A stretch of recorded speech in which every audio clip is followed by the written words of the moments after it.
ಕಾನೂನಿದೆ, case ಕೊಡಿ. ಯಾರು ಇವರು ಅಲ್ಲ DNA ಟೆಸ್ಟ್ ಆಗಬೇಕು ಆಗಬೇಡ ಈ ಚರ್ಚೆಗಳಾಗ್ತಾ ಇತ್ತು. ಪರಿಹಾರ ಇರ್ತಕ್ಕಂಥ ರಿಜಿಸ್ಟರ್ ಮ್ಯಾರೇಜ್ ಇಮಿಡಿಯೇಟ್ ಆಗಬೇಕು. ಯಾಕಂದ್ರೆ ಯಾರಿಗೆ ಅನ್ಯಾಯ ಆಗಿದೆ, ಯಾರಿಗೆ ನ್ಯಾಯ ಸಿಗಬೇಕು ಅವ್ರ ಜೊತೆ ನಾವು ಇರ್ತೇವೆ. ಇವತ್ತು ಪುತ್ತೂರಿನಲ್ಲಿ ಅತ್ಯಂತ ಚರ್ಚೆ ಆಗ್ತಾ ಇರತಕ್ಕಂಥ ಒಬ್ಬಳು ಹೆಣ್ಣು ಮಗಳಿಗೆ ಅನ್ಯಾಯ ಆಗಿದೆ ಅಂತ ಹೇಳುವಂಥ ಪ್ರಕರಣ ನನಗೆ ಸುಮಾರು ಜೂನ್ ತಿಂಗಳ 15ನೇ ತಾರೀಕಿಗೆ ನನ್ನ ಗಮನಕ್ಕೆ ಬಂದಿತ್ತು. ಈಗ ಸಂತ್ರಸ್ತೆ ಯಾರಿದ್ದಾರೆ ಅವರ ತಾಯಿ ನಮಿತಾ ಅಂತ ಹೇಳೋರು ನಮ್ಮಲ್ಲಿ ಬಂದು ಒಬ್ಳು ಹೆಣ್ಣು ಮಗಳಿಗೆ ಅನ್ಯಾಯ ಆಗ್ತಾ ಇದೆ, ನ್ಯಾಯ ತೆಗೆಸಿ ಕೊಡಬೇಕು ನೀವು ಅಂತ ಹೇಳೋದನ್ನು, ನೀವು ಬಹಳ ಹೆಣ್ಣು ಮಕ್ಕಳಿಗೆ ನ್ಯಾಯ ತೆಗೆಸಿ ಕೊಡಬೇಕು ಅಂತ ಹೇಳುವಂಥ ವಿಚಾರವನ್ನು ನಮ್ಮ ಹತ್ರ ಪ್ರಸ್ತಾಪ ಮಾಡಿದಾಗ ನಾವು ಹೇಳಿದೆವು ಏನಾಗಿದೆ ಅಂತ. ಘಟನೆಯನ್ನ ವಿಮರ್ಶೆ ಮಾಡಿದಾಗ ಮಗು ಡೆಲಿವರಿ ಆಗುವಂಥ ಸಮಯ ತುಂಬಿ ಬರ್ತಾ ಇದೆ, ತಕ್ಷಣ ನೀವು ನ್ಯಾಯ ತೆಗೆಸಿಕೊಡುವಂಥ ಕೆಲಸ ಮಾಡಿಕೊಡ್ಬೇಕು ಅಂತ ಹೇಳುವಂಥ ವಿನಂತಿಯನ್ನು ಮಾಡಿದಾಗ ನಾವು ನೀವು ಆರೋಪ ಯಾರು ಮಾಡ್ತಾ ಇದ್ದಾರೆ PG ಜಗನ್ನಿವಾಸ್ ಮತ್ತು ಅವರ ಮಕ್ಕಳ ಹತ್ರ ನಾವು ಅವ್ರ ಹತ್ರ ಮಾತಾಡಿ ನಿಮಗೆ ಉತ್ತರವನ್ನು ಹೇಳ್ತೇವೆ ಅಂತ ಹೇಳೋದನ್ನು ನಾವು ಹೇಳಿದ್ವಿ. ಅದರ ನಂತರ 2-3 ಬಾರಿ ಇವರ ಜೊತೆ PG ಜಗನ್ನಿವಾಸರಾವ್ನ ನಾವು ಸಂಪರ್ಕ ಮಾಡಿದಾಗ PG ಜಗನ್ನಿವಾಸರಾವ್ ಹೇಳಿದ್ರು ಮಗ ಒಪ್ತಾ ಇಲ್ಲ, ಮದುವೆ ಆಗಲಿಕ್ಕೆ ಒಪ್ತಾ ಇಲ್ಲ, ಹಾಗಾಗಿ ನಾನೇನು ಮಾಡಬೇಕು ಅಂತ ಹೇಳುವಂಥ ಸಂದಿಗ್ಧ ಪರಿಸ್ಥಿತಿಯಲ್ಲಿ ಇದೇನೆ ಅಂತ ಹೇಳೋದನ್ನ ಹೇಳಿದರು. ಆಗ ನಾನೊಂದು ಅದಕ್ಕೆ ಸ್ಪಷ್ಟ, ಈಗ ನಿಮಗೂ ಗೊತ್ತಿಲ್ಲ ಅಂತ ಹೇಳ್ತೀರಿ, ಅದಕ್ಕೋಸ್ಕರ ಹುಡುಗಿ ಮತ್ತು ಹುಡುಗನನ್ನ ಎದುರು ಕೂತುಗೊಳಿಸಿ ಮಾತಾಡಿಸಿ ಇದನ್ನ ಸೌಹಾರ್ದವಾಗಿ ಏನು ಮದುವೆ ಆಗೋದು ಅಥವಾ ಏನು ಮುಂದಿನ ಹೆಜ್ಜೆ ಅಂತ ಹೇಳೋದನ್ನ ಮಾಡುವಂತ ಪ್ರಯತ್ನವನ್ನು ಮಾಡುವ ಅಂತ ಹೇಳಿದಕ್ಕೆ ಇಬ್ಬರು ಒಪ್ಪಿದ ಕಾರಣಕ್ಕೋಸ್ಕರ 22ನೇ ತಾರೀಕು ಭಾನುವಾರ ಈ ಹುಡುಗಿಯ ಮನೆಯಲ್ಲಿ ಅವರನ್ನ ಎರಡು ಕುಟುಂಬದವರನ್ನ ಒಟ್ಟು ಸೇರಿಸಿಕೊಂಡು ಅಲ್ಲಿ ಮಾತನಾಡಿಸುವಂತ ಕೆಲಸವನ್ನ ಮಾಡಿದ್ರು. ಆ ದಿವಸ ನಾನು ನನ್ನ ತಾಯಿಯನ್ನು ಬೇರೆ ಕಡೆ ಕರ್ಕೊಂಡು ಹೋಗುವಂತ ಕಾರಣಕ್ಕೋಸ್ಕರ ನಾನಿರಲಿಲ್ಲ, ಆದರೆ ನಮ್ಮ ಕಾರ್ಯಕರ್ತರನ್ನಲ್ಲಿ ಕಳಿಸಿಕೊಟ್ಟು ಅಲ್ಲಿ ಮಾತನಾಡಿಸುವಂತ ಕೆಲಸವನ್ನು ಮಾಡ್ತು. ಆ ಸಂದರ್ಭ ಹುಡುಗ ನಾನು ಮದುವೆ ಆಗುವುದಿಲ್ಲ, ನಾನು ನಿನ್ನನ್ನು ಮದುವೆ ಆಗುವುದಿಲ್ಲ, ಈ ರೀತಿಯ ಸ್ವಲ್ಪ ದೌಷ್ಟ್ಯವಾಗಿ ಮಾತಾಡಿರ್ತಕ್ಕಂಥ ನಮ್ಮ ಗಮನಕ್ಕೆ ಬಂತು. ಮತ್ತು ಅಲ್ಲಿ ಯಾವುದೇ ಒಂದು ತೀರ್ಮಾನಕ್ಕೆ ಬರ್ಲಿಕ್ಕೆ ಆಗಲಿಲ್ಲ ಅದು ಭಾನುವಾರ. ಅದರ ಮರುದಿನ 23ನೇ ತಾರೀಕು ಅವರಿಗೆ 21 ವರ್ಷ ತುಂಬುವಂಥ ದಿವಸ ನಮ್ಮಂತರ ವಾಪಸ್ ಇವರು ತಾಯಿ ಬಂದರು, ಈ ಪೂಜಾ ಅಂತ ಹೇಳೋರ ತಾಯಿ ಬಂದರು. 21 ವರ್ಷ ಆಯಿತು, ಅವರು ಏನು ಸುದ್ದಿ ಇಲ್ಲ, ರಿಜಿಸ್ಟರ್ ಮ್ಯಾರೇಜ್ ಆಗಬೇಕಾದ್ರೆ ಅದಕ್ಕೆ ಅನೇಕ ಕಾನೂನು ಪ್ರಕ್ರಿಯೆಗಳಿದೆ ಅಲ್ಲ, ಏನು ನೀವು ಮಾತಾಡಿಸಬೇಕು ಅಂತ ಹೇಳಿದರು. ನಾನು ವಾಪಸ್ ಮಾತಾಡ್ತೇನೆ ಅಂತ ಹೇಳಿದಾಗ ಇವರು PG ಜಗನ್ನಿವಾಸರು ಹೇಳಿದ್ರು ತನ್ನ ಮನೆಯಲ್ಲಿ ಕಾರ್ಯಕ್ರಮ ಇದಕ್ಕೋಸ್ಕರ ಅದನ್ನು ಮುಗಿಸಿ ನಾನು ಮಾತಾಡ್ತೇನೆ ಅಂತ ಹೇಳಿದರು. ಸಂಜೆ ವಾಪಸ್ ನಾನು ಕಾಲ್ ಬರಲಿಲ್ಲ. ಸಂಜೆ ನಾನು ಮಾತಾಡಿದಾಗ ಮರುದಿವಸ ನನ್ನನ್ನು ಅವರು ಭೇಟಿಯಾದರು. ಮರುದಿವಸ ವಾಪಸ್ ಭೇಟಿಯಾದಾಗ ನಾನು ಸ್ಪಷ್ಟವಾಗಿ ಹೇಳಿದೆ, ಇನ್ನು ಯಾವುದೇ ಕಾರಣಕ್ಕೋಸ್ಕರ ಇದನ್ನು ಮುಂದೆ ಹಾಕುವಂಥ ವ್ಯವಸ್ಥೆಗಳಿಲ್ಲ, ಅದಕ್ಕೋಸ್ಕರ ನೀವು ನಾಳೆ ಅಮಾವಾಸ್ಯೆ ಒಂದು ಒಳ್ಳೆಯ ಕಾರ್ಯ ಮಾಡುವಂಥದ್ದು ಸರಿಯಲ್ಲ, ಅದಕ್ಕೋಸ್ಕರ ನಾನು ಶುಕ್ರವಾರ ತನಕ ಅವ್ರ ಹತ್ರ ಮಾತಾಡಿಸಿ ಹೇಳ್ತೇನೆ, ಶನಿವಾರ ರಜೆ, ಶುಕ್ರವಾರದ ಒಳಗಡೆ ನೀವು ರಿಜಿಸ್ಟರ್ ಮ್ಯಾರೇಜ್ ಮಾಡುವಂಥ ಕೆಲಸವನ್ನು ಏನು ಕಾನೂನು ಪ್ರಕ್ರಿಯೆಗಳು ಏನೆಲ್ಲ ಆಗಬೇಕು ಅದನ್ನು ಮಾಡಬೇಕು ಮತ್ತು ಇದು ಮದುವೆಯನ್ನು ಮಾಡಬೇಕು ಅಂತ ಹೇಳುವಂಥ ಸಂದರ್ಭದಲ್ಲಿ ಅವರು ಉಲ್ಲೇಖ ಮಾಡಿದರು. ನನ್ನ ಮಗ ಯಾವುದಕ್ಕೂ ಒಪ್ತಾ ಇಲ್ಲ, ಸುಸೈಡ್ ಮಾಡ್ತಾನೆ ಅಂತ ಹೇಳುವಂಥ ವಿಚಾರವನ್ನು ಹೇಳ್ತಾ ಇದ್ದಾರೆ, ಅದಕ್ಕೋಸ್ಕರ ದುಡ್ಡು ಕೊಟ್ಟಾದರೂ ಸಹ ಮುಗಿಸಿದ್ರೂ ಆಗ್ತಿತ್ತು ಅಂತ ಹೇಳೋದನ್ನು ಹೇಳಿದರು. ಆಗ ನಾನು ವಾಪಸ್ ನನ್ನ ಆಫೀಸಿಗೆ ಬಂದಾಗ ತಾಯಿ ಬಂದಿದ್ದರು, ನಮಿತಾ ಅಂತ ಹೇಳುವವರು ಅವ್ರು ಬಂದಿದ್ರು ನನ್ನ ಹತ್ರ. ಬಂದಾಗ ಹೇಳಿದ್ರು ನನ್ನ ಫೋನ್ ತೆಗಿತಾ ಇಲ್ಲ, ಬ್ಲಾಕ್ ಮಾಡಿದ್ದಾರೆ, ನನ್ನ ಮತ್ತು ಗಂಡನ ಫೋನ್ ತೆಗಿತಾ ಇಲ್ಲ, ಬ್ಲಾಕ್ ಮಾಡಿದ್ದಾರೆ, ನೀವು ಒಂದು ಫೋನ್ ಮಾಡಿ ಅಂತ. ನಾನು ಈಗ ಮಾತಾಡಿಸಿ ಬಂದದಮ್ಮ, ನೀವು ಅವರು ವಿವರವನ್ನು ಹೇಳಿದ್ರು. ನಾನು ಇಷ್ಟು ಸ್ಪಷ್ಟ ಹೇಳಿದ್ದೇನೆ, ಶುಕ್ರವಾರದ ಒಳಗಡೆ ರಿಜಿಸ್ಟರ್ ಮ್ಯಾರೇಜ್ ಮಾಡುವಂಥ ಕೆಲಸಕ್ಕೆ ಆ ಕೆಲಸ ಏನೆಲ್ಲ ಆಗಬೇಕು ಅದನ್ನು ಮಾಡಬೇಕು, ಅದು ಏನು ಬೇಕು ಅವರ ಕಡೆಯಿಂದ ಏನು ಬೇಕು ಅದು ಇಲ್ಲಿ ಮಾಡುವುದಲ್ಲ, ಮಂಗಳೂರಲ್ಲಿ ಮಾಡುವಂಥವ್ರಿಗೆ ಒಪ್ಪಿದ್ರು. ಅದಕ್ಕೂ ಸಹ ಮಂಗಳೂರು ರಿಜಿಸ್ಟರ್ ಮ್ಯಾರೇಜ್ ಕಾನೂನು ಲೀಗಲಿ ಆಗಿ ಆಗಬೇಕಾದ್ರೆ, ಯಾಕಂದ್ರೆ ಮಗು ನಾಳೆ ಅನಾಥ ಅಂದರೆ ನಾನು ಆ ಶಬ್ದವನ್ನು ತೆಗಿಬಾರ್ದು. ನಿಜವಾಗಿ ನನಗೆ ಇಲ್ಲಿ ಕನ್ಸರ್ನ್ ಇರ್ತಕ್ಕಂಥದ್ದು ಆ ಮಗು ಇವತ್ತಿಗೂ ಸನ್ ಆಫ್ ಇಲ್ಲದೆ ಇರತಕ್ಕಂಥ ಮಗು. ನಾನು ಹೇಳ್ತಾ ಇರ್ತಕ್ಕಂಥದ್ದು ಹುಡುಗ ಹುಡುಗಿ ಪ್ರಶ್ನೆ ಒಂದು ಭಾಗ, ಎರಡನೇದು ಆ ಮಗು ಇನ್ನು ಎಷ್ಟೋ ವರ್ಷ ಆಯುಷ್ಯ ಇರತಕ್ಕಂಥ ಸಂದರ್ಭ, ಅಲ್ಲಿ ಸನ್ ಆಫ್ ಅಂತ ಹೇಳುವಂಥದ್ದು ಇರಬೇಕಿತ್ತು ಅಂತ ಹೇಳುವಂಥ ನನ್ನ ವೈಯಕ್ತಿಕ ಕನ್ಸರ್ನ್ ಇರ್ತಕ್ಕಂಥದ್ದು. ಅದಕ್ಕೋಸ್ಕರ ಇದನ್ನ ಮಾಡುವಂಥ ಪ್ರಯತ್ನವನ್ನು ಮಾಡಿತ್ತು. ಅದರ ನಂತರ ಇಲ್ಲ ಅವ್ರು ಏನು ಹೇಳಿದ್ರು ಅಂತ ವಾಪಸ್ ಕೇಳಿದ್ರು ನನಗೆ. ಅವ್ರು ಹೇಳಿದ್ರು ಇದನ್ನೇ ಹೇಳಿದ್ರು, ಅವ್ರು ಒಪ್ತಾ ಇಲ್ಲ, ಸಾಯಲಿಕ್ಕೆ ಹೋಗ್ತಾ ಇದ್ದಾನೆ, ಆ ದುಡ್ಡು ಕೊಟ್ಟಾದ್ರೂ ನಾನು ಸರಿ ಮಾಡ್ಬೋದಿತ್ತು ಹೇಳಿದಕ್ಕೆ ನಾನು ಇದನ್ನೇ ಸ್ಪಷ್ಟ ಹೇಳಿದ್ದೇನೆ, ಇದೇನಿಲ್ಲ, ಶುಕ್ರವಾರ ತನಕ ನೀವು ಸಹ ಸಮಯ ಕೊಡಬೇಕು, ಶುಕ್ರವಾರದ ಒಳಗಡೆ ಅವ್ರು ರಿಜಿಸ್ಟರ್ ಮಾಡುವಂಥ ಪ್ರಕ್ರಿಯೆ ಮಾಡಬೇಕು ಅಂತ ನಾನು ಹೇಳಿದ್ದೇನೆ ಅಂತ ಹೇಳೋದನ್ನ ಸ್ಪಷ್ಟವಾಗಿ ಹೇಳಿದ್ದೇನೆ. ಅದರ ನಂತರ ಯಾವಾಗ ಮಗುವಿಗ ಹುಡುಗಿ ಜನ್ಮ ಕೊಟ್ಲ, ಅದರ ಮರುದಿವಸ ನಾನು ಹೋಗಿ ಆಸ್ಪತ್ರೆಗೆ ಹೋಗಿ ಅವರನ್ನು ಭೇಟಿ ಮಾಡಿ ಅವರ ತಂದೆ ಹತ್ರ ತಾಯಿ ಹತ್ರ ಮಾತಾಡಿಸಿ ಅವರಿಗೆ ಆಸ್ಪತ್ರೆಯಲ್ಲಿ ಏನು ESI ಸೌಲಭ್ಯ ಮತ್ತು ಟಾಟಾ ಯಾವುದೊಂದು ಇನ್ಶೂರೆನ್ಸ್, ಹೆಲ್ತ್ ಇನ್ಶೂರೆನ್ಸ್ ಆಗದೇ ಇರತಕ್ಕಂಥ ವಿಚಾರವನ್ನು ಆಸ್ಪತ್ರೆಯ ಸಿಬ್ಬಂದಿಗಳ ಹತ್ರ ಮಾತಾಡಿಸಿ ಅದನ್ನು ಸರಿಪಡಿಸುವಂಥ ಪ್ರಯತ್ನವನ್ನು ಮಾಡಿದೆ. ಅದು ಸಹ ಅವರಿಗೆ ಈ ಕಾರಣಕ್ಕೋಸ್ಕರ ಕಾನೂನಿನ ಕೆಲವು ತೊಡಕಿಗೋಸ್ಕರ, ಟೆಕ್ನಿಕಲ್ ತೊಡಕಿಗೋಸ್ಕರ ಅದು ಆಗಲಿಲ್ಲ. ಈ ರೀತಿಯ ಕೆಲಸಗಳು ನಮ್ಮಿಂದ ಆಗಿದೆ. ಮತ್ತು ಯಾವುದೇ ಸಂದರ್ಭ ಇವತ್ತು ಕೆಲವು ಮಾಧ್ಯಮಗಳಲ್ಲಿ ಒಂದಷ್ಟು ತಿರುಚಿ ಅಥವಾ ಯಾವುದೋ ಒಂದು ಕೆಲವೊಂದು ಶಬ್ದಗಳು ತಿರುಚಿ ಬರುವಂಥ ಕೆಲಸಗಳನ್ನು ನಾವು ಗಮನಿಸಿದ್ದೀವಿ. ನಾವು ಯಾಕೆ ಸುಮ್ಮನೆ ಕೂತಿದ್ದೇವೆ ಅಂತ ಹೇಳಿದ್ರೆ, ನಾವು ಈ 100% ಪಾರದರ್ಶಕವಾಗಿ ಇದರಲ್ಲಿ ಮಾತಾಡುವಂಥ ಕೆಲಸವನ್ನು ನಾನೊಬ್ಬ ಸಂಘಟನೆ ಜವಾಬ್ದಾರಿ ಇದ್ದು ಇಷ್ಟು ವರ್ಷ ಕೆಲಸ ಮಾಡಿದ್ದಕ್ಕೆ ಮತ್ತೊಮ್ಮೆ ಕ್ಲಿಯರ್ ಆಗಿ ನಾನು ಮಾಡಿದ್ದೇನೆ.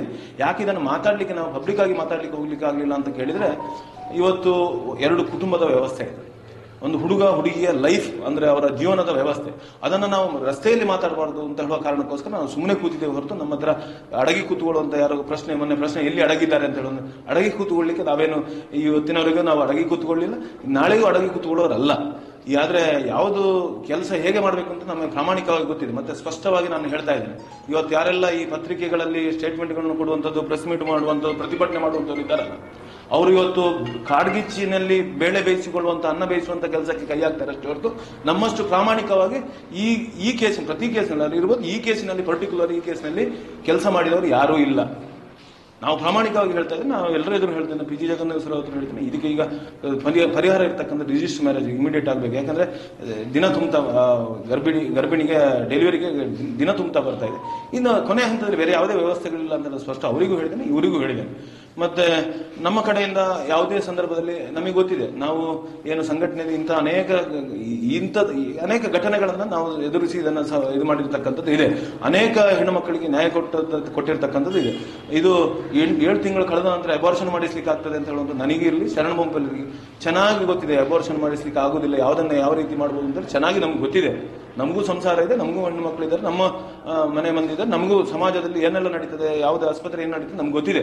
ಸುಮ್ಮನೆ ಇದು ಇವತ್ತು ನಿನ್ನೆ ನಾನು ಯಾರೋ ಹೇಳಿಕೆಯನ್ನು ನೋಡಿದೆ, ಅಬಾರ್ಷನ್ ಮಾಡಿಸ್ಲಿಕ್ಕೆ ಹೇಳಿದ್ರು, ಒಂದು ನಿಮಿಷ, ಅಬಾರ್ಷನ್ ಮಾಡ್ಲಿಕ್ಕೆ ಹೇಳಿದ್ರು ಅಂತ ಹೇಳೋದನ್ನ ಹೇಳಿದ್ರು. ಅಬಾರ್ಷನ್ ಮಾಡಿಸ್ಲಿಕ್ಕೆ ಆಗುದಿಲ್ಲ ಅಂತ ಹೇಳೋದು ನಮಗೆ ಗೊತ್ತಿದೆ, ನಾವೇನು ಹುಚ್ಚರಲ್ಲ. ಅದನ್ನ ಆ ಶಬ್ದದ ಅವಶ್ಯಕತೆ ಇದೆ. ದುಡ್ಡಿನ ವಿಷಯವನ್ನು ನಾನು ಸ್ಪಷ್ಟವಾಗಿ ಅವರು ಹೇಳಿದ್ರು, ಇದು ಹೋಗ್ತಾ ಇಲ್ಲ, ದುಡ್ಡು ಕೊಟ್ಟಾದ್ರೂ ಸಹ ಮುಗಿಸಬಹುದಿತ್ತು ಅಂತ ಹೇಳೋದನ್ನ ಹೇಳಿದ್ರು. ಇವರು 4 ಸಲ ಕೇಳಿದ್ರು, ಏನು ಹೇಳಿದ್ರು ಅಂತ ಕೇಳಿದಾಗ ಅವ್ರು ಹೀಗೆ ಹೇಳಿದಾರಮ್ಮ. ಆದ್ರೂ ನಾನು ಹೇಳಿದ್ದು ಇದನ್ನೇ. ನಾನು ಮತ್ತೆ ಕೊನೆಗೆ ಯಾವಾಗ ಇದು FIR ಆಯ್ತು, ಇದು ನಾವು ಹಿಂದಿನ ಪ್ರಕರಣದಲ್ಲಿ ನಮಗೇನು ಅದರ ಘಟನೆ ಗಮನಕ್ಕೆ ಬರಲಿಲ್ಲ, ಯಾವುದು 1.5 ತಿಂಗಳ ಹಿಂದೆ ಸ್ಟೇಷನ್ ನಡೆದ ಘಟನೆ ಬರಲಿಲ್ಲ. ಇದು ಮೊನ್ನೆ 7 ದಿವಸಗಳ ಘಟನೆಯನ್ನ ಹೇಳ್ತಾ ಇದ್ದೇನೆ. ಕೊನೆಯ ದಿವಸ ಕೇಸ್ ಮಾಡುವ ದಿವಸ ಸಂಜೆ 5 ಗಂಟೆ ತನಕ ಈ ತಾಯಿ ನಮ್ಮ ಆಫೀಸ್ ಮಾತಾಡಿದ್ದೇವೆ ನಾವು. ಅದರ ನಂತರ 8 ಗಂಟೆವರೆಗೆ ಇವರು ವಕೀಲರ ಹತ್ರ ನಾನು ಮಾತಾಡಿ ಹೇಳ್ತೇನೆ ಅಂತ ಹೇಳೋದನ್ನು ಹೇಳಿದ್ರು. ನಾವು ವಕೀಲರ ಹತ್ರ ಈ ಪ್ರೊಸೀಜರ್ಗೆ ವಕೀಲರ ಹತ್ರ ಮಾತಾಡ್ತೇನೆ ಅಂತ ಹೇಳಿದ್ರು. ಆಗ ನಾವು 8 ಗಂಟೆವರೆಗೆ ಟೈಮ್ ತಗೊಂಡ್ರು. ಆಗ ಹೇಳಿದೆ 8 ಗಂಟೆಗೆ ಇವರು ಹೇಳಿದ್ರು, ನನಗೆ ವಕೀಲರು ಸಿಗ್ಲಿಲ್ಲ, ಪಿ ಜಿ ಜಗನ್ನಾಥ್ ಸರ್ ಹೇಳಿದ್ರು, ನನಗೆ ವಕೀಲರು ಸಿಗ್ಲಿಲ್ಲ. ಸೊ ನಾನು ಎಂತ ಹೇಳುದು ಅಂತ ಗೊತ್ತಾಗ್ತಾ ಇಲ್ಲ ಅಂತ. ಹಾಗೆ ನಾನು ಹೇಳಿದೆ, ಇನ್ನು ನನ್ನ ಹತ್ರ ಇಲ್ಲ, ನೀವು ಮಾಡೋದಿದ್ರೆ ಶುಕ್ರವಾರದ ಒಳಗಡೆ ರಿಜಿಸ್ಟರ್ ಮಾಡುವಂತ ವ್ಯವಸ್ಥೆಯನ್ನು ಹೇಳಬೇಕು ಅಂತ ಹೇಳಿದಾಗ ತಾಯಿ ಹೇಳಿದ್ರು, ಇಲ್ಲ ನಾನು ಕೇಸ್ ಮಾಡ್ತೇನೆ. ಆಯ್ತಮ್ಮ, ನೀನು ಕೇಸ್ ಮಾಡು. ನಮ್ಮ ಅಪೇಕ್ಷೆ ಇರತಕ್ಕಂಥದ್ದು ಇವತ್ತು ಯಾರು ಈ ರೀತಿ ಸಂತ್ರಸ್ತೆ ಆಗಬಾರ್ದು, ಆ ದೃಷ್ಟಿಯಿಂದ ಒಂದು ಹುಡುಗ ಹುಡುಗಿ ನ್ಯಾಯ ಸಿಗಬೇಕು ಮತ್ತು ಆ ಮಗು ಅನಾಥ ಆಗಬಾರ್ದು ಅಂತ ಅನಾಥ ಅಂತ ಹೇಳಿದ್ರೆ ಮತ್ತೆ ಇವತ್ತು ಅವರು ಇರ್ಬೋದು, ಬಟ್ ಆ ಸನ್ ಆಫ್ ಇಲ್ಲದೆ ಇರತಕ್ಕಂಥ ಮಗು ಆಗಬಾರ್ದು ಸಮಾಜದಲ್ಲಿ ಹೇಳುವ ದೃಷ್ಟಿಯಿಂದ ಕನ್ಸರ್ನಿಂದ ಒಳ್ಳೆದರಲ್ಲಿ ಮುಗಿಬೇಕು ಅಂತ ಹೇಳುವಂಥ ನಮ್ಮ ಮಾನಸಿಕತೆ ಇದ್ದದ್ದು ಸತ್ಯ. ಒಳ್ಳೆದಂದ್ರೆ ಆ ಹುಡುಗ ಹುಡುಗಿ ಯಾರು ಇದ್ದಾರೆ ಅವರು ಮದುವೆ ಆಗಬೇಕು ಅಥವಾ ಒಳ್ಳೆಯದಲ್ಲಿ ನೋಡಿಕೊಳ್ಬೇಕು ಅಂತ ಹೇಳುವಂಥ ಮಾನಸಿಕತೆ ಸತ್ಯ. ಆ ದೃಷ್ಟಿಯಿಂದ ಪ್ರಾಮಾಣಿಕವಾಗಿ ಇದನ್ನು ಏನೆಲ್ಲ ನಮ್ಮ ಶಕ್ತಿ ಬುದ್ಧಿವಂತಿಕೆ ಇದೆ ಅದನ್ನು ಮಾಡಿದ್ದೇವೆ. ಜೊತೆಗೆ ಇದರ ಸಂಘಟನೆಯನ್ನು ಕೇಳ್ಕೊಂಡು ಬರುವಂಥ ಕೆಲಸಗಳನ್ನು ನಿನ್ನೆ ಒಂದಷ್ಟು ಸಂಘಟನೆಗಳು ಮಾಡಿದ್ದಿರತಕ್ಕಂಥದ್ದು ನಾನು ಅವರಿಗೆ ಉಲ್ಲೇಖ ಮಾಡ್ತೇನೆ. ಸಂಘಟನೆ ಇವತ್ತು ಬೀದಿ ಬದಿಯಲ್ಲಿ ಇಂಥದ್ದನ್ನ ಮಾತನಾಡಿ ಮುಗಿಸುವುದಲ್ಲ ಅಂತ ಹೇಳುವಂಥ ಸ್ಪಷ್ಟತೆ ಅರಿವು ಇದ್ದು ಸಂಘಟನೆ ಇದನ್ನು ಮಾಡಲಿಲ್ಲ. ನಮ್ಮ ಬಜರಂಗದಳದ ಸಂಘಟನೆಯ ಪ್ರಮುಖರು ಇದರ ಏನೆಲ್ಲ ಮಾಡಬೇಕು ಪೂರ್ತಿಯಾಗಿ ಪ್ರಯತ್ನವನ್ನ ಮಾಡಿದೆ, ಸೌಹಾರ್ದತೆಯಾಗಿ ಮುಗಿಸುವಂತ ಪ್ರಯತ್ನವನ್ನ ಮಾಡಿದ್ದಾರೆ. ಅದಾಗದಿರ್ತಕ್ಕಂಥ ಸಂದರ್ಭ ಕೇಸು ಕೊಡಿ, ಕಾನೂನಿದೆ, ಕೇಸು ಕೊಡಿ. ಯಾರು ಇವರು ಅಲ್ಲ DNA ಟೆಸ್ಟ್ ಆಗಬೇಡ ಈ ಚರ್ಚೆಗಳಾಗ್ತಾ ಇತ್ತು. ಆದರೆ ಕೇಸು ಕೊಡಿ, ನ್ಯಾಯಾಲಯ ಇದೆ, ಕೋರ್ಟ್ ಇದೆ, ಪೊಲೀಸರಿದೆ ಅಂತ ಹೇಳೋದನ್ನ ನಾನು ಸ್ಪಷ್ಟವಾಗಿ ಅವರ ತಾಯಿಗೂ ಹೇಳಿದ್ದೇನೆ. ನೀವು ಕೇಸು ಕೊಡಿ ಅಮ್ಮ, ನಿಮ್ಮ ಜೊತೆ ನಾವಿದ್ದೇವೆ ಅಂತ ಹೇಳೋದನ್ನ ಹೇಳಿದ್ದೇನೆ. ಮರುದಿನ ಆಸ್ಪತ್ರೆಗೆ ಹೋಗಿ ಹೇಳಿ ನಿಮ್ಮ ಜೊತೆ ಇದ್ದೇವೆ ಅಂತ ಹೇಳೋದನ್ನ ನಾನು ಉಲ್ಲೇಖ ಮಾಡಿದ್ದೇನೆ. ಇನ್ನು ಮಾಧ್ಯಮಗಳಲ್ಲಿ ಸ್ಟೇಟ್ಮೆಂಟ್ಗಳನ್ನು ಗಮನಿಸಿದಾಗ ಅವರು ಎಲ್ಲಿ ಹೋಗಿದ್ದಾರೆ, ಇವರು ಎಲ್ಲಿ ಹೋಗಿದ್ದಾರೆ, ಬಿಜೆಪಿಯಲ್ಲಿ ಹೋಗಿದೆ, ಅದೆಲ್ಲಿ ಹೋಗಿದೆ ಅಂತ, ಇದು ಒಂದು ಕ್ಲಿಷ್ಟಕರವಾಗಿರ್ತಕ್ಕಂಥ ವಿಷಯ ಇದೆ. ಯಾವುದೋ ಒಂದು ಸಣ್ಣ ಅಲ್ಲ, ಮತ್ತೆ ಇದು ಮಾಡಬೇಡಿ. ಅತ್ಯಾಚಾರ ಪ್ರಕರಣ ಇದ್ರೆ ಅದಕ್ಕೆ ಒಂದು ಹೋರಾಟ ಮಾಡುವಂಥದ್ದು, ಅದು ನ್ಯಾಯ ಸಿಗುತ್ತೆ. ಇದು ಅತ್ಯಾಚಾರ ಪ್ರಕರಣ ಅಂತ ಗಮನಿಸುವುದಾದ್ರೆ ಇವತ್ತು ಒಬ್ಳು ಹುಡುಗಿ 9 ತಿಂಗಳ ಗರ್ಭಿಣಿಯಾಗಿ ಬಂದಿರತಕ್ಕಂಥ ಸಂದರ್ಭ ನಮ್ಮ ಗಮನಕ್ಕೆ ಬಂದಿರತಕ್ಕಂಥದ್ದು. ಆ ಸಂದರ್ಭದಲ್ಲಿ ಒಬ್ಬ ಮಗುವಿನ ಲೈಫಿನ ಪ್ರಶ್ನೆ, ಒಂದು 3 ಜೀವನದ ಪ್ರಶ್ನೆ, 2 ಕುಟುಂಬದ ಜೀವನದ ಪ್ರಶ್ನೆ. ಒಂದು ಮಗು, ತಾಯಿಯ ಹೊಟ್ಟೆಯಲ್ಲಿರ್ತಕ್ಕಂಥ ಮಗು, ಒಬ್ಬ ಹುಡುಗ, ನಾಳೆ ಯಾರು ಸಾಯ್ತಾರೆ ಯಾರು ಬದುಕ್ತಾರೆ ಅಂತ ಹೇಳುವಂಥ ಪ್ರಶ್ನೆ ಶುರುವಾದಾಗ ನಮಗೂ ಬಾರಿ ಅಷ್ಟು ಸುಲಭವಾಗಿ ಇದನ್ನ ಹ್ಯಾಂಡಲ್ ಮಾಡುವಂಥದ್ದು ಈಸಿ ಆಗಿದ್ದಲ್ಲ ಅಲ್ಲ. ಈ ರೀತಿಯ ವಿಚಾರಗಳು ಬಂದಾಗ ನಿನ್ನೆ SDP ಅವರು ನಿನ್ನೆ ಪ್ರತಿಭಟನೆ ಮಾಡಿರ್ತಕ್ಕಂಥ ಗಮನಿಸಿದ್ದೇನೆ. ನಾನು ಅವರಿಗೆ ನೇರವಾಗಿ ನಾವು ಪ್ರಶ್ನೆಯನ್ನು ಹಾಕ್ತಾ ಇದ್ದೇವೆ. ಮೊನ್ನೆ ಬೆಂಗಳೂರಿನಲ್ಲಿ ನಡೆದಿರ್ತಕ್ಕಂಥ ಒಂದು ಕಸದ ಲಾರಿಯಲ್ಲಿ ಒಬ್ಳು ಹೆಣ್ಮಗಳನ್ನ ಶವವನ್ನು ಕಳಿಸಿರ್ತಕ್ಕಂಥ ಪ್ರತಿಮೆ ಯಾಕೆ ನಿಮ್ಮ ಕಣ್ಣಿಗೆ ಬೀಳುವುದಿಲ್ಲ? ಅದು ಬಿಡಿ, ನೀವು ದೂರ ಬೇಡ. ಇಲ್ಲಿ ಸುಳ್ಯದಲ್ಲಿ 1 ವರ್ಷದ ಹಿಂದೆ ಒಬ್ಬಳು ಹಿಂದೂ ಹೆಣ್ಣುಮಗಳು ಒಬ್ಬ ಚಪ್ಪಲ್ ಅಂಗಡಿಯವನ ಮಗನನ್ನ ಮದುವೆ ಆಗುವಂತ ಪ್ರಯತ್ನ ಮಾಡಿದಾಗ ಅವನನ್ನು ಅಡಗಿಸಿಟ್ಟಿರ್ತಕ್ಕ ನಿಮ್ಮ ಗಮನಕ್ಕೆ ಬರಲಿಲ್ವಾ? ನಾನು ಹೇಳ್ತಾ ಇರ್ತಕ್ಕಂಥದ್ದು, ನಮ್ಮ ಧರ್ಮದವರ ಬಗ್ಗೆ ನೀವು ಮಾತಾಡುವಂಥದ್ದು ಬಹಳ ಸಂತೋಷ, ನಮಗೆ ಖುಷಿ ಆಯ್ತು, ಅದರಲ್ಲಿ ಬೇಜಾರಿಲ್ಲ. ಆದರೆ ಅದರಿಂದ ಮೊದಲು ನಿಮ್ಮ ಹೆಣ್ಣು ಮಕ್ಕಳು ಇಷ್ಟು ಸಮಸ್ಯೆಯಲ್ಲಿದ್ದಾರೆ, ಎಷ್ಟು ಜನ ಇದರ ಸಮಸ್ಯೆ ಅದನ್ನು ನೋಡಿ ಅದರ ನಂತರ ನಮ್ಮ ವಿಷಯಕ್ಕೆ ಮಾತಾಡ್ಲಿಕ್ಕೆ ಬನ್ನಿ. ನಮ್ಗೆ ಗೊತ್ತಿದೆ ಇದನ್ನು ಏನು ಮಾಡಬೇಕು, ಯಾರಿಗೆ ನ್ಯಾಯ ತೆಗೆಸಿಕೊಳ್ಬೇಕು ಸ್ಪಷ್ಟವಾಗಿ ಗೊತ್ತಿದೆ. ನಾನು ಹೇಳ್ತಾ ಇದ್ದಾಗ ಇವತ್ತಿಗೂ ನಾನು ಇವತ್ತು ಯಾವುದೇ ಸಂಘಟನೆ ಜವಾಬ್ದಾರಿ ಇಲ್ಲ ಇದ್ರೂ ಸಹ ನನಗೆ ಸ್ಪಷ್ಟವಾಗಿ ಗೊತ್ತಿದೆ, ಅನ್ಯಾಯದಲ್ಲಿ ಅದರ ವಿರುದ್ಧ ಹೋರಾಟ ಮಾಡಲಿಕ್ಕೆ ನಾವು ಯಾವತ್ತೂ ಮುಂದೆ ಇದ್ದೇವೆ. ನ್ಯಾಯ ಯಾರಿಗೆ ಸಿಗಬೇಕೋ ಅವರ ಜೊತೆ ನಾವು 100ಕ್ಕೆ 100 ಇರ್ತೇವೆ. ಇವತ್ತು ಹೇಳ್ತಾ ಇದ್ದೇನೆ, ನಾಳೆಯೂ ಇದನ್ನೇ ಹೇಳ್ತಾ ಇದ್ದೇವೆ. ಯಾರಿಗೆ ಅನ್ಯಾಯ ಆಗಿದೆ, ಯಾರಿಗೆ ನ್ಯಾಯ ಸಿಗಬೇಕು ಅವ್ರ ಜೊತೆ ನಾವು ಇರ್ತೇವೆ ಅಂತ ಹೇಳೋದನ್ನ ಸ್ಪಷ್ಟಪಡಿಸ್ತಾ ಇದ್ದೇವೆ.